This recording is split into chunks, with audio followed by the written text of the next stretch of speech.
तो गाइस आज हम लोग बात करने वाले हैं फायर फोर्स के बारे में। आई नो कि तुम में से बहुत से लोगों ने इसे देख रखा है, पर ये वीडियो भी देख लेना। तो इस सीरीज के स्टार्टिंग में हमें देखने मिलता है कि थोड़े लोग आग से मर रहे हैं एंड आग कैसे लगी किसी को नहीं पता है, और उन आग लगे लोगों को रोकने के लिए फायर फाइटर्स आते हैं। आग बुझाने वाले नहीं, ये थोड़ा अलग है। ये फायर फाइटर्स आग लगे हुए लोगों को मार देते हैं in the name of God. And तुम्हें लग रहा होगा कि अरे भाई आग की वजह से लोग मरते ही हैं, लेकिन इसमें क्या खास बात है? तो इसमें हमें देखने मिलता है कि लोग किसी क्रिमिनल या फायर इंसिडेंट की वजह से नहीं मरते। लोगों के अंदर अपने आप ही आग लग जाती है और उसकी वजह से वो एक ज़ॉम्बी टाइप बन जाते हैं एंड उस फायर को स्पॉन्टेनियस ह्यूमन कंबक्शन बोलते हैं। एंड जैसे हम सीरीज में आगे बढ़ते हैं वैसे ही इसके रियलिटीज एंड थोड़े डार्क सीन्स हमें देखने मिलते हैं। एंड इन सारे फायर इंसिडेंट से लड़ने एंड इसके पीछे का सच जाने के लिए थोड़े टीम्स बनाए गए, जो कि एक बहुत बड़ी ऑर्गेनाइजेशन होस्ट करती है। एंड वही ऑर्गेनाइजेशन 8 टीम्स में डिवाइड करती है फायर फाइटर्स को एंड उन्हें इंडिविजुअली कंपनीज का टाइटल देती है। एंड इन कंपनीज में सारे लोग अपनी एबिलिटीज एंड फाइटिंग स्किल्स के हिसाब से रैंक किए जाते हैं। एंड स्पेशली इन सारे लोगों के पास अलग फायर रिलेटेड पावर भी होती है, जो कि इन्हें इन्फर्नल से लड़ने के लिए हेल्प करती है।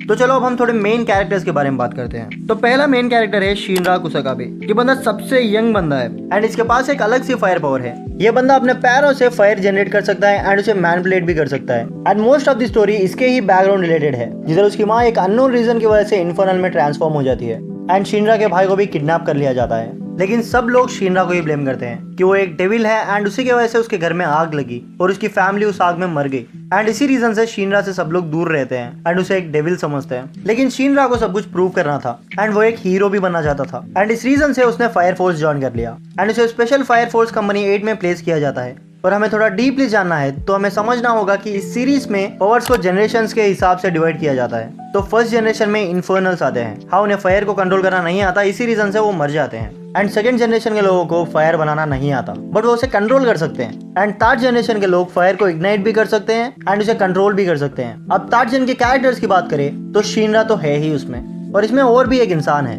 Arthur boil. इसे तुम आगे सीरीज में देखोगे। आर्थर एक स्वॉर्ड्समैन है एंड वो उसके पावर से फायर को कंप्रेस करके एक लेजर की तरह उसे यूज करता है। एंड अब हम कंपनी 8 के मेंबर्स की बात करें, उसमें है माकी, जो कि एक मिलिट्री ऑफिसर थी एंड वो एक सेकंड जन है एंड उसके पास अमेजिंग से फाइटिंग स्किल्स भी है। देन देयर इज लेफ्टिनेंट हिनावा, जो कि एक हाईली स्किल्ड मार्क्समैन है एंड ये भी एक सेकंड जन का है, बट ये मोस्टली गन से फाइट करता है एंड अपने बुलेट्स के फ्लेम्स को एडजस्ट करके बुलेट की स्पीड को कंट्रोल कर सकता है। एंड मोस्टली अपना टाइम कंपनी 8 एंड एनालिसिस के लिए यूज करता है एंड इस रीजन से उसे कंपनी 8 का सेकंड मोस्ट इंपॉर्टेंट पर्सन भी कहा जाता है। एंड नेक्स्ट हमें आइरिस देखने मिलती है, जो कि एक प्रीस्ट है एंड एक सपोर्टिव रोल प्ले करती है कंपनी 8 में, बट आगे जाके एक बहुत बड़ा रोल प्ले करती है इस सीरीज में। एंड इसके बाद हमें देखने मिलते हैं टीम के कैप्टन एंड उसका नाम है आगितारू ओबी। लेकिन इंटरेस्टिंग सी बात ये है कि इसके पास कोई भी पावर नहीं है। हाँ, लिटरली इसके पास 0 पावर्स है, बट ये अपने फ्री विल एंड टीम के हेल्प से कंपनी 8 को सपोर्ट एंड कैरी फॉरवर्ड करता है। एंड सीरीज में हमें बहुत से इंटरेस्टिंग से फाइट्स भी देखने मिलते हैं एंड सारी स्टोरी अर्थ को फायर जैसे सन में बदलने की होती है। एंड इसमें हमें स्पॉन्टेनियस ह्यूमन कंबक्शन, पिलर्स, अडोला बर्स्ट एंड बहुत से past and future related stories भी है। तो आगे की स्टोरी जानने के लिए चैनल को सब्सक्राइब कर देना।